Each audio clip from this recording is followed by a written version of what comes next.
Viva Alexandra Leitão, é a cabeça de lista do PS no Distrito de Santarém, já é pela segunda vez, para o segundo mandato. Foi secretária de Estado da Educação no anterior governo e neste governo foi ministra, com as funções de ministra da Modernização do Estado e da Administração Pública. Feita esta breve apresentação, as pessoas já a conhecem e conhecem-na bem, até pelos cargos públicos que ocupa, mas pedia-lhe uma breve apresentação. Quem é a Alexandra Leitão? Bom, boa tarde, muito obrigada ao João, por este momento para conversarmos um pouco e para, através de si, também chegar aos eleitores do Ribatejo. Bom, eu tenho 48 anos, sou casada, tenho 2 filhas, sou jurista de profissão, de formação, licenciei-me em Direito na Faculdade de Direito de Lisboa já nos idos de 95, onde também depois fiz o mestrado e o doutoramento e, enfim, e aquilo, como eu costumo dizer, a minha profissão é dar aulas na Faculdade de Direito e é algo que gosto mesmo muito, muito de fazer, porque, enfim, os cargos políticos são cargos, não são carreiras e, portanto, nós estamos nos cargos, mas temos uma profissão e a minha profissão é professora da Faculdade de Direito e como digo, gosto muito de dar aulas. Portanto, esta é assim, do ponto de vista dos traços largos, aquilo os traços largos sobre mim. Tenho algo que na minha herança cultural e como pessoa me marcou muito, que é o facto de a minha mãe ter sido uma resistente antifascista, enfim, a minha mãe ainda é viva, mas ter sido à data uma resistente antifascista, uma presa política nas prisões da PIDE, e isso marcou sempre muito, desde muito jovem, não só uma grande relação com a política em minha casa, falava-se de política e falava-se com vivacidade de política. Eu nasci, enfim, tinha 1 ano no 25 de Abril, portanto não posso dizer que tenha vivido essa fase, talvez a minha memória mais vívida enquanto relacionada com a política terão sido aquelas eleições entre o Mário Soares e o Freitas do Amaral, mas sempre se viveu muito a política em minha casa, muito por causa deste lastro que vinha desse passado antifascista da minha mãe, que ainda hoje é algo que me honra muito por ela ter feito isso. E, portanto, isso fez-me sempre interessar por política. Enfim, sou militante do Partido Socialista desde 1991, primeiro da JS e depois do Partido Socialista, e, portanto, integrar os governos e agora ser cabeça de lista por Santarém é algo que me orgulha muito e pretendendo, dessa forma, também fazer participação cívica, claro. E era isso que queria perguntar. O que é que a leva a aceitar novamente este desafio de concorrer por Santarém? E já com uma segunda pergunta engatilhada, vamos lá, que é, tem tido cargos governativos, não tem exercido o cargo de deputada, saber se no próximo governo, sendo eleita, como será certamente, se está disponível para ir para o governo novamente. Ora bem, eu em novembro de 2015, quando fui para o governo como secretária de Estado da Educação, não tinha feito parte das listas. Quando em 2019 fui convidada para integrar as listas e até numa posição de cabeça de lista, aceitei de imediato por 2 razões fundamentais. Em primeiro lugar, porque independentemente de se assumir ou não o lugar de deputada, porque eventualmente fui para o governo, como aconteceu depois em 2019, acho que a legitimidade de alguém que está no governo e que foi eleito como deputado é uma legitimidade, enfim, do ponto de vista da legitimidade formal é a mesma, mas é uma legitimidade substantiva acrescida. Eu tenho muito gosto em dizer, e muito orgulho em dizer que exerço funções governativas, mas que fui eleita pelos meus pares, pelos cidadãos que são meus pares, para para ser deputada à Assembleia da República. Em Portugal, ao contrário de outros países, não é necessário ser membro do Parlamento, ao contrário da Inglaterra, por exemplo, que tem mesmo que ser membro do Parlamento para ser parte do governo. Em Portugal não é assim, mas eu vejo isto desta forma e, portanto, aceitar em 2019 foi com muita naturalidade Depois aceitar também fazer parte do governo numa área que também me diz muito até pela minha formação. Eu, como disse, sou jurista, trabalhando essencialmente na área do direito administrativo, portanto a tutela da administração pública e da descentralização também é algo que tem muito a ver com aquilo são a minha especialização, digamos assim. E agora, em 2021, nestas eleições que ocorrem 2 anos antes daquilo que era expectável, e portanto vemos-nos novamente a fazer campanha 2 anos depois, também surgiu como natural. Primeiro porque, e independentemente de vir ou não a fazer parte do governo, que tenho a certeza será novamente do Partido Socialista, a eleição, pela mesmíssima razão, sujeitar-me ao sufrágio é não só sujeitar-me ao escrutínio dos meus concidadãos pelo que fiz, como também ganhar uma legitimidade acrescida para aquilo que posso vir a fazer e que, naturalmente, cabe exclusivamente ao senhor primeiro-ministro atual, que será seguramente o primeiro-ministro a partir de janeiro, de 30 de janeiro, e que decidirá, o António Costa, como comporá o seu governo. Estou sempre disponível para trabalhar para o Partido Socialista e para o país, naturalmente. Como afirmou, nestas eleições será julgada pelo que tem feito no governo. Presumo que é um balanço positivo que faz do seu trabalho neste governo que durou 2 anos. Qual é o balanço que faz? Sim, faço um balanço positivo, sem esconder que foram 2 anos muito atípicos e difíceis. Primeiro, na verdade, ficámos em metade do mandato e, portanto, um mandato de 4 anos, que tem políticas para desenvolver em 4 anos e que é encurtado em 2, pois naturalmente não alcançámos os objetivos que nos propunhamos, porque esses objetivos estavam traçados para 4 anos. Por outro lado, é inevitável dizer, e todos sabemos, foram 2 anos muitíssimo atípicos, muito marcados pela crise pandémica e pela crise económica e social que ela arrastou. Nós entramos em outubro de 2019 e em 18 de março de 2020 estávamos a fazer a primeira confinamento. Portanto, estamos aqui a falar em 3 meses de trabalho que depois foram abruptamente, não cortados, nós continuámos a trabalhar, mas obviamente condicionados por aquilo que era uma prioridade máxima que todo o governo, naturalmente, mais a área da saúde, a área da segurança social, mas todo o governo obviamente se engajou, se comprometeu para resolver e que, apesar de todas as dificuldades que esta situação sem precedentes trouxe, acho que reconhecidamente com sucesso. E, portanto, apesar desses condicionamentos, por um lado, acontecimento da pandemia, por outro lado, o próprio tempo de mandato ter sido mais curto, há 3 ou 4, há várias coisas de que me orgulho, nós devemos querer sempre mais e, portanto, há sempre alguma coisa que nós queremos fazer mais, mas há 3 ou 4 coisas nas 3 áreas que me orgulho. E digo 3 áreas porque a minha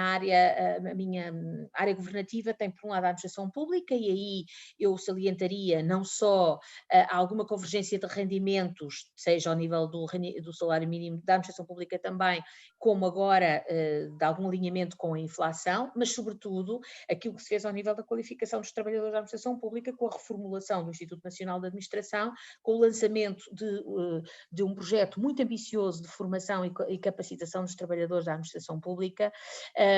e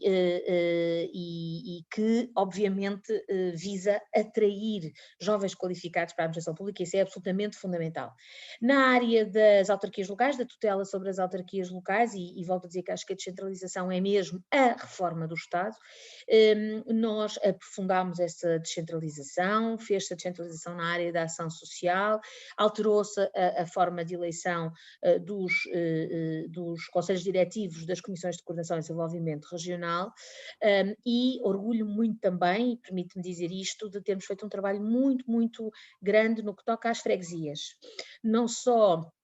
foi revisto o diploma que permite, enfim, proceder à criação, fusão e extinção de freguesias, com um procedimento específico para corrigir algumas dos aspectos, enfim, que continuam a merecer muita crítica das populações, da dita reforma Relvas, que juntou várias freguesias de forma completamente a régua e esquadro, e que ainda hoje, vários anos envolvidos, as populações continuam a sentir como um erro, e portanto essa possibilidade possibilidade, esse enquadramento legislativo foi feito, e também algo que estava no orçamento para 2022, mas que vai seguramente ser retomado, que é o Estado pagar, o orçamento do Estado pagar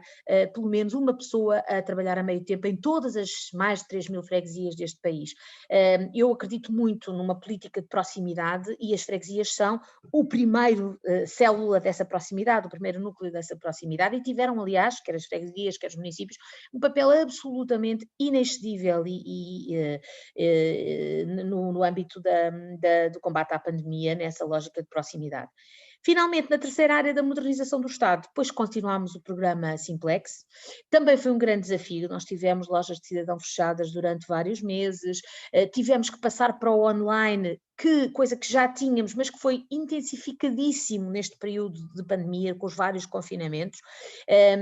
O facto de já termos uma infraestrutura montada para, por exemplo, a renovação do cartão de cidadão para os maiores de 25 anos, permitiu que a gente passasse para o online,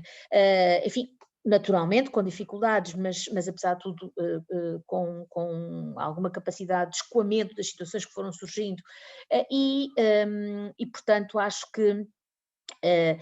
a necessidade aguça o engenho, e estes 2 anos fizeram muito pela transição digital da administração pública, e por isso também me orgulho dessa dimensão. Deduzi pelas suas palavras que é uma defensora da regionalização. Embora haja essa nuance, uma coisa é a descentralização, outra coisa é a regionalização. Mas também foi entendido que, por exemplo, aquela questão que falou da eleição direta dos dirigentes das CCDRs já seria como que um prelúdio para o que será no futuro a regionalização com a eleição desses dirigentes regionais. Como é que se posiciona e como é que vê este caminho que temos de fazer para a regionalização, no entender dos que a defendem, claro?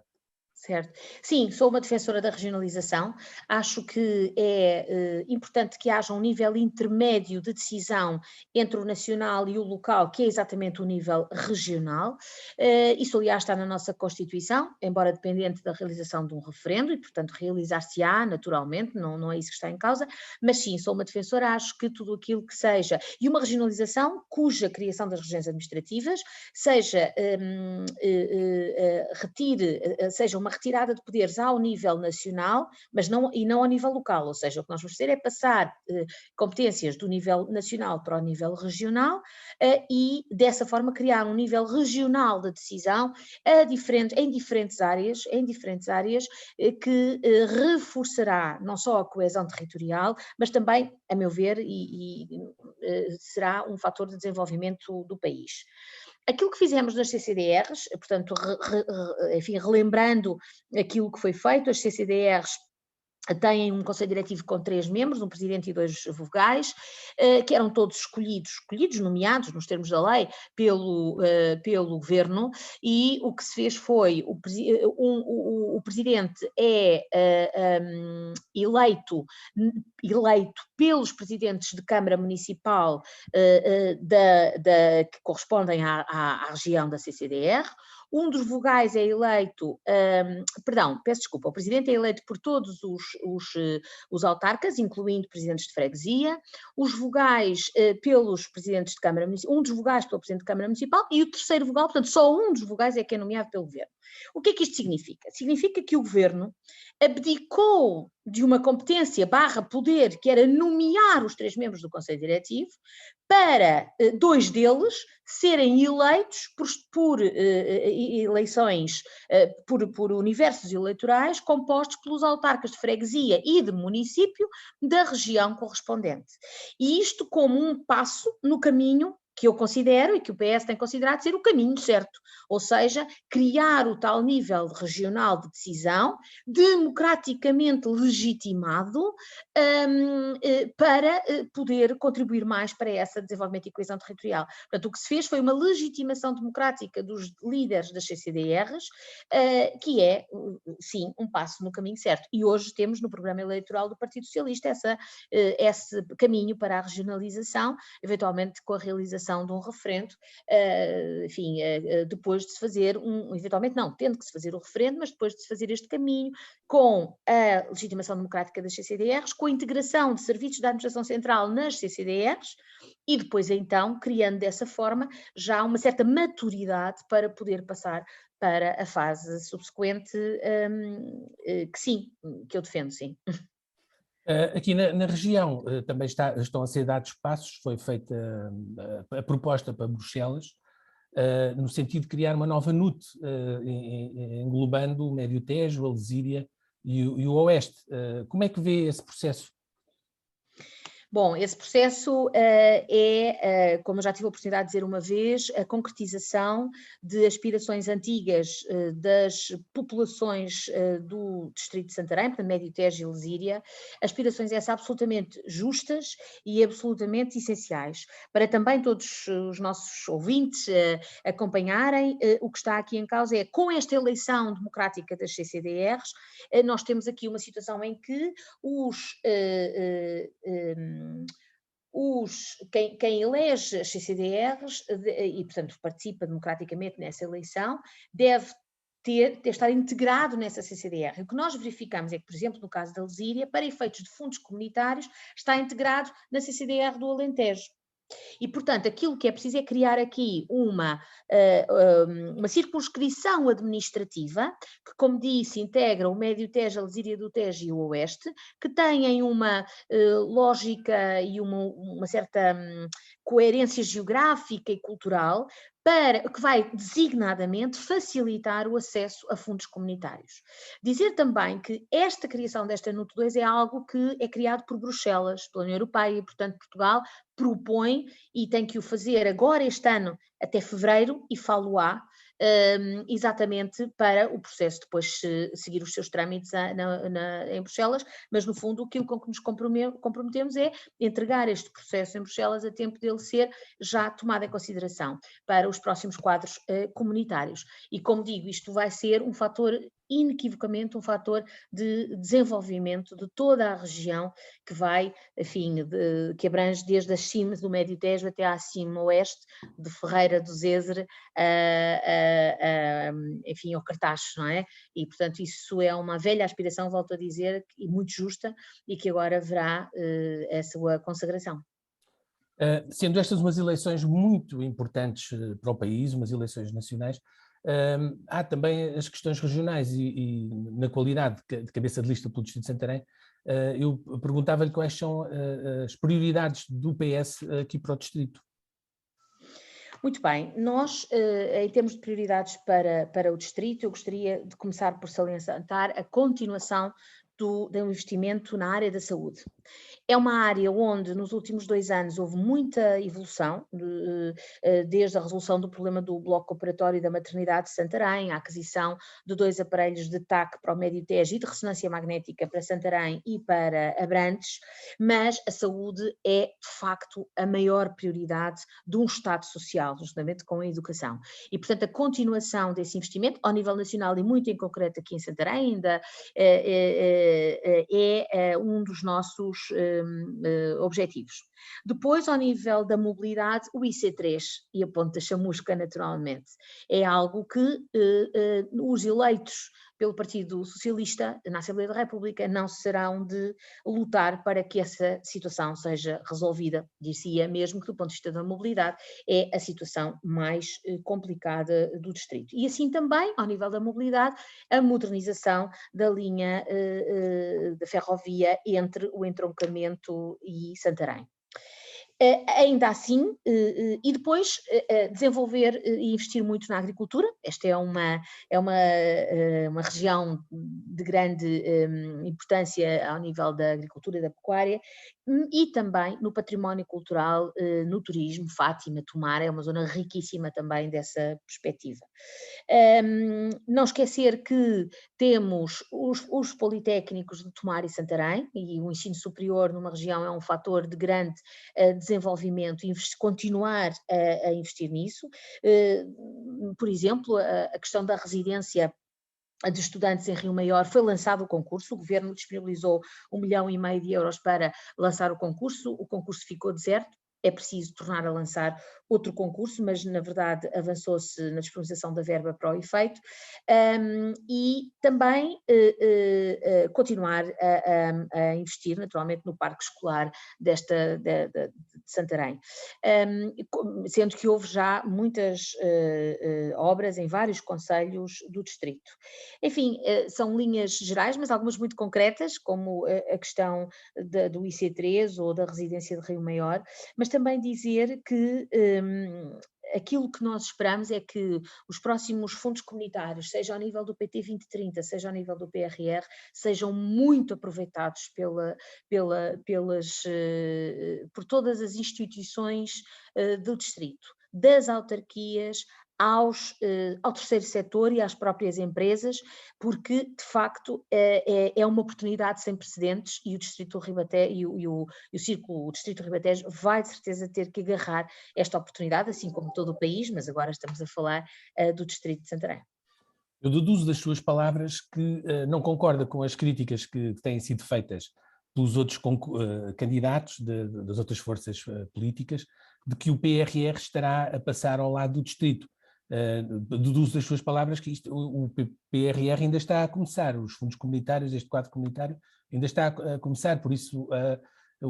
deduzo das suas palavras que depende muito também das instituições concorrerem e terem ideias e projetos para concorrer. O PRR é um programa que tem que ser territorializado e que está prevista a sua territorialização. O que é que eu quero dizer com esta ideia de territorialização? Quero dizer que ao tirar o PRR do papel, o que nós vamos fazer é celebrar contratos com autarquias, com IPSES, com o terceiro setor, IPSES e Misericórdias, etc., com as empresas, para passar as verbas juntamente com um determinado projeto. Eu dou um exemplo. Nós temos cerca de 80 milhões para capacitação da administração pública. O INA, o Instituto Nacional da Administração, celebrou um contrato com a fundação que faz formação autárquica, a FEFAL, e com a ANMP, para passar uma verba de cerca de 4 milhões e meio para a criação de um centro qualifica da administração pública na FEFAL, vocacionado para os trabalhadores das autarquias locais, sejam eles municípios, sejam freguesias, designadamente nas áreas que vão ser transferidas ao abrigo da descentralização. Este é um exemplo de territorialização do PRR, portanto o dinheiro está alocado ao INA, que é uma entidade da administração central, mas o INA não vai executar aquele dinheiro, o INA vai passar aquele dinheiro no âmbito, neste caso, não estou a dizer uma coisa que vai acontecer, foi já celebrado em novembro este contrato de programa, este protocolo com a FEFAL. O mesmo se diga, por exemplo, com a abertura de 20 lojas de cidadão que estão previstas abrir ao abrigo do PRR e que o primeiro concurso já foi lançado e até em breve serão conhecidos os resultados, exatamente para abrir lojas de cidadão em municípios. E o mesmo se diga com os espaços cidadão, que são das freguesias e que muitas freguesias vão receber verba, e algumas até já abriram, vão receber agora a verba, o reembolso, para abrir espaços cidadão. Isto só para dar alguns exemplos de uma área que é a área que eu tutelo diretamente, mas noutras áreas o mesmo é assim, seja por exemplo na área da saúde para obras em centros de saúde, seja, enfim, seja protocolos com o terceiro setor, seja ainda no âmbito da habitação, que o projeto do primeiro direito tem sido feito todo com as autarquias locais. E, portanto, não é verdade que passa ao lado do Distrito de Ribatejo e não é verdade que passa ao lado do território. Pelo contrário, ele vai chegar, a sua execução está dependente dele chegar ao território, porque ele vai ser, PRR, executado descentralizadamente e isso é mesmo a única maneira desta verba ser toda ela executada, é territorializá-la. A administração central sozinha não o conseguirá fazer, nem é desejável que seja a administração central sozinha a fazê-lo. No entanto, por aqui eu ainda não tenho esses dados eu, mas nas entrevistas que tenho feito a outros candidatos, têm referido que no PRR, por exemplo, acho eu que há apenas um projeto para o distrito, que são as áreas de localização empresariais ou áreas empresariais na zona de Riacho. E daí dizerem que o PRR estaria a passar ao lado. Os outros projetos podem ou não ser do PRR, podem ser dos fundos comunitários, podem ainda Nós temos nós temos que fazer uma análise integrada dos fundos europeus. E há pouco eu falava do PT 2030. O PT 2030 os fundos europeus têm que ser, e até o Fundo Social Europeu também, naturalmente, esse com outra vocação, têm que ser vistos integradamente. Nós temos na área, por exemplo, da habitação, já centenas de protocolos celebrados por todo o país e, portanto, aquilo que ficou garantido é que, por exemplo, na matéria da ferrovia, nós vamos encontrar esses fundos noutros fundos europeus, portanto, noutros programas. Temos que ver isso integradamente, porque não é justo limitar-nos àquilo que é o PRR, embora ele seja determinante. Aliás, neste momento, nós já temos investimento a chegar ao território em todas as áreas e também, naturalmente, ao Distrito de Santarém. Apenas para terminar, duas questões. Uma primeira, a questão da ferrovia que estava a falar na modernização. Isso passará também por aquela variante avançar com uma nova variante a Santarém, passando ao lado do Rio Tejo, ou numa outra versão mais a nascente, que será um projeto a estudar. E a outra é o projeto Tejo, que é um grande projeto para a regularização do Rio Tejo, que suponho que o Governo estará a avançar com os estudos prévios, suponho eu. Bom, é que relativamente à ferrovia, aquilo que nós temos no nosso programa distrital é a modernização da linha entre o entroncamento e Santarém, e apostar, de facto, em termos, aliás, o território de Santarém tem uma forte, na zona do entroncamento, um forte polo de desenvolvimento em torno da ferrovia, não apenas da ferrovia enquanto fator de mobilidade, transporte, mas da ferrovia enquanto indústria pesada na qual se está finalmente a tornar a apostar no nosso país, enfim, as instalações da CP, onde se faz reparação de carruagens, é um fator, um polo de desenvolvimento importante para o distrito. Repito, não só na dimensão da mobilidade em si, mas nesta outra dimensão da atividade económica, mas a modernização da linha é aquilo em que nós apostamos. E depois, naturalmente, o Tejo é a grande riqueza de todo este distrito. O Tejo nas suas diferentes dimensões, o Tejo enquanto fator de turismo e de fruição ambiental, mas também cultural, turismo, mas também o Tejo enquanto um fator de desenvolvimento económico. Nós temos damos muita importância a tudo o que tem a ver com a despoluição, naturalmente, do Rio Tejo, e sabemos que no quadro do Ministério do Ambiente e da Ação Climática estão-se a desenvolver vários esforços e investimentos nessa área. Hoje nós temos um Tejo muito menos poluído do que tínhamos antigamente e essa continuará a ser uma aposta. Mas não queria também deixar de dizer que o distrito de Santarém é um distrito muito heterogéneo, é um distrito que tem no Médio Tejo determinadas características, na Lezira, sem prejuízo desse contínuo que ele também forma, e isso traduz-se na sua riqueza cultural, e é por isso que devemos apostar muito no desenvolvimento do património cultural histórico desta região tão bonita, que aliás se vê aí na sua imagem atrás do seu ecrã. Vista Palmeirim. Resta-me agradecer-lhe a sua atenção, o seu tempo. Muito obrigada, foi um gosto e espero que tenha contribuído para esclarecimento, para me conhecerem também um pouco melhor. Muito obrigada. Obrigado, boa tarde. Obrigada.